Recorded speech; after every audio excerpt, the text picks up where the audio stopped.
Okay. Welcome to my presentation on the Kootzaduka'a Paiute tribe of the Mono Lake watershed.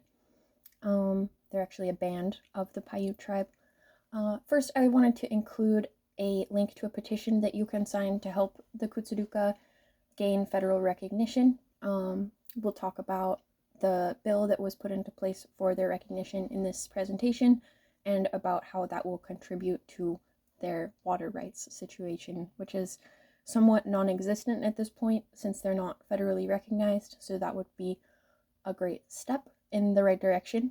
But here we'll focus on the Mono Lake watershed as a whole, and we'll start with some background of the Kootzaduka'a culture and subsistence livelihood. There's an alternative spelling. It's up here, it's very small, but it's also spelled Kootzaduka'a. So their name is related to the word for the alkali flies, which is Kootzavi. So in their traditional foods, one of those traditional foods is the alkali fly pupae. So that's just one of the life stages of the flies, and they could be eaten fresh or dried. So that was good in this arid, this is good in this arid region, where there's not a ton of food year round. Also, every other summer, piagi, the larvae of the Pandora moth, would be collected as well. Every autumn, pinion nuts are harvested, followed by rabbit drives, and then pronghorn antelope were traditionally hunted by being herded into corrals, but I don't think that that is super common anymore with like the land boundaries of private land and public land. I'm not sure that would be legally acceptable, but waterfowl was also traditionally a very important food source, and we'll talk about how the water diversions have impacted waterfowl. One thing that is good that's still happening today is that since trade with Miwok along the Hetch Hetchy and Yosemite trails, Hetch Hetchy is just kind of another name for Yosemite, there is annual travel for this purpose, and today there's still a Yosemite walk to keep alive this tradition. So the Kootzaduka'a were involved in getting that going. And here's a photo of the alkali fly larvae, as well as some traditional basket work. So for history, for pre-contact, pre-1852, the Kootzaduka'a were previously part of the Pyramid Lake Paiute, but they moved to the Mono Lake area after being banished as renegades. So each band of the Numu Paiute, they're the same tribe, had a major water source in their homeland. Homeland is specifically the word used versus territory, because territory implies that it's owned. And so the Kootzaduka'a people in Mono Lake lived in a high altitude valley, and the lake was already saline. There's enough food in the basin to support about 200 people year round, and the ecosystem has been very important for migratory birds along the Pacific Flyway. And as discussed before, there was trade with many tribes, including the Miwoks. As for post-contact history, 1852 was the first recorded encounter with colonialist settlers. Then ranchers and gold miners began to claim up all of the land. Over-harvesting of pinyon trees during the mining boom in Aurora and Bodie caused shortage of the supply of pinyon nuts as a subsistence food source, and white settlement continued, of course. And then in the 1920s and 30s, LA County, the LA Department of Water and Power, began to buy up extensive land and water rights for thinking about the water to send down to Los Angeles and Southern California for the growing population there. In 1941, water diversions to LA actually began, because then the infrastructure was put up, and since then Mono Lake has become increasingly saline. So in 1955, the tribe made an effort to begin gaining a land base, but they were told that none was available because it had all been bought by Los Angeles. So to provide an overview of the watershed itself, here's a map that shows the historic low in the darkest color. It shows pre-diversion, and then it shows management. So those are different levels, and you can see that there are 2 islands, which we'll talk about. So again, back to pre-contact and diversions. The reason that Mono Lake is naturally saline and alkaline is because it's a terminal basin. That means that there aren't any rivers that lead out of it, only into it.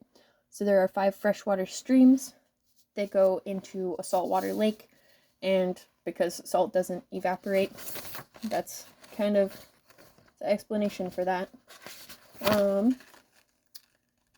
Yeah, so what are the names of... Okay, the 4 diverted tributaries are Rush Creek, and that's storage reservoir, is known as Grant Lake. There's also Lee Vining Creek, Mill Creek, and Wilson Creek. Those are all diverted from. And there is wide interest in maintaining the ecosystem of Mono Lake from tribes who've always depended on it to an agency dedicated to this, which is called the Mono Lake Committee. Yeah, so today, post-contact and diversions, well, there are still the 2 islands, but specifically the reason that the diversions are important to this today is because with increasingly or decreasing levels, it would cause possibly a land bridge to form between them, which is not good for nesting habitat. And so the lake level decreased 15 feet in 50 years once the diversions began, and now the salinity is 2 times the salinity of the ocean. And it has been found that the environmental effects of this violate the public trust doctrine. So even though that's not necessarily directly in favor of tribes, at least this can be used as leverage for protecting the water source. So here's some water history. As we talked about, land loss began in 1850s, continued at a large scale and fast rate through the 1920s and 30s. And there are a ton of different tribes, local agencies, and local divisions of federal agencies that all support the Kootzaduka'a being recognized. So some of those allies will be talked about in the next few slides. And in February 2023, I thought that this was very important. There has been a call to stop all surface water diversions to LA from Mono Lake, at least, because Mono Lake's tributaries provide less than 1% of the needed water or the used water by Los Angeles, and it is much more appropriate to find more local solutions and improve water use efficiency as the drought continues. And just to be respectful of the people on the land where the water is coming from. So here, I don't know what's going on. Sorry. So there is some numerical data for how much the salinity has increased since 4 of the 5 tributaries have been diverted.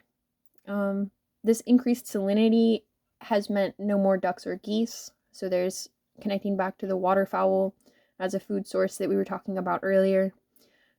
This also leads to reduced photosynthetic abilities of algae. So since the brine shrimp and the alkali flies, which are also a food source, eat the algae, this reduces traditional food as well.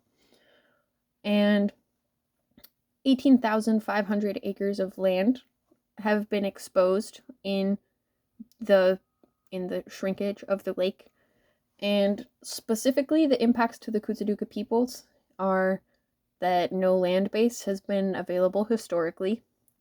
There's extensive damage to cultural resources, including a purification spring used for women's purification rituals that has petroglyphs being exposed for looters to access.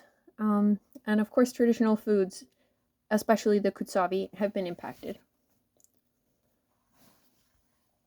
So as for the water struggle and cultural implications, in 1994, the Mono Lake Committee said this is the day we saved Mono Lake, because they have been working for nearly 30 years to get the water diversions stopped, essentially. In 1994, it was reduced so that LA could only take 1/4 of the water from the tributaries. But still, I mean, there's 4 tributaries being diverted. That's like diverting an entire tributary, kind of. But as you can see, progress has been made slowly through the work of different groups to protect the water. So, implications.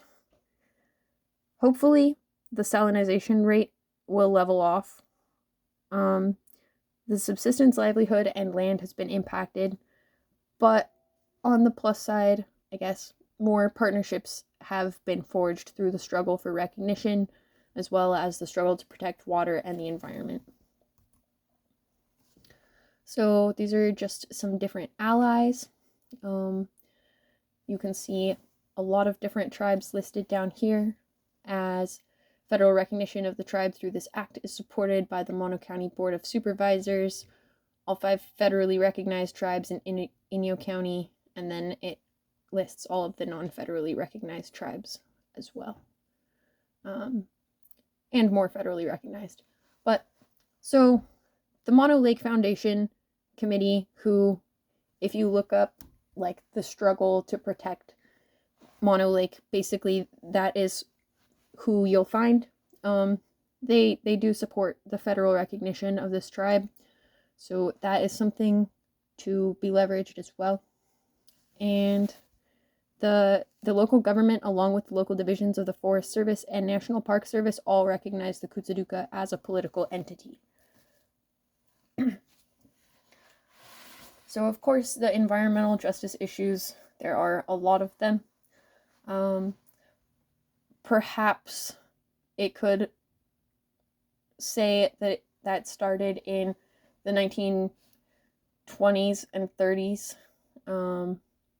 with all the land being bought up, or a bit further back is 1912. In 66,000 acres in Mono and Inyo counties were set aside for the Kootzaduka'a and other tribes. But so this was like a false sense of security for these tribes. Like, they said that there was a home for them, 66,000 acres. But then decades later, when it was pursued, it was found unsuitable and uninhabitable. So there goes that. We already talked about the mining history, issues of food insecurity, the extreme salinization of Mono Lake and the Trophic Cascade, and the fact that since this tribe is unrecognized, they don't really have water rights. And since they're also unrecognized, there's no reservation, so they're pretty spread out. The approximately 84 members that are living in California today. Additionally, I guess the environmental justice issue started in the 1850s. I should have said that. 18 treaties were signed in the 1850s, but the U.S. Senate refused to ratify them because they wanted to keep access to gold, land, and water.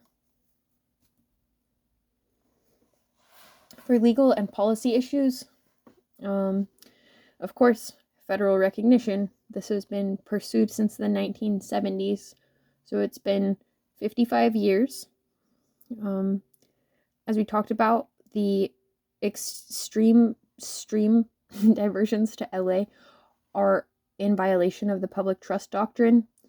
And this was recognized in relation to the Audubon Society getting involved in 1979 because of the loss of wildlife habitat for birds. So the public trust doctrine, what it says is that scenic, wildlife, and scientific values should be preserved for the public good. So that was what was being not followed. So some current needs are bipartisan support for the 2021 bill that was introduced by Obernolt for their recognition. And if this happens, then there's probably going to need to be a lot of planning for the infrastructure removal, as well as transfers for licenses, as we have seen with dam removal and things like that in this area. So thank you for watching my presentation, and please don't forget to sign the petition to help the Kootzaduka'a gain federal recognition. It's very easy, and it's not true that 0 have signed. There we go.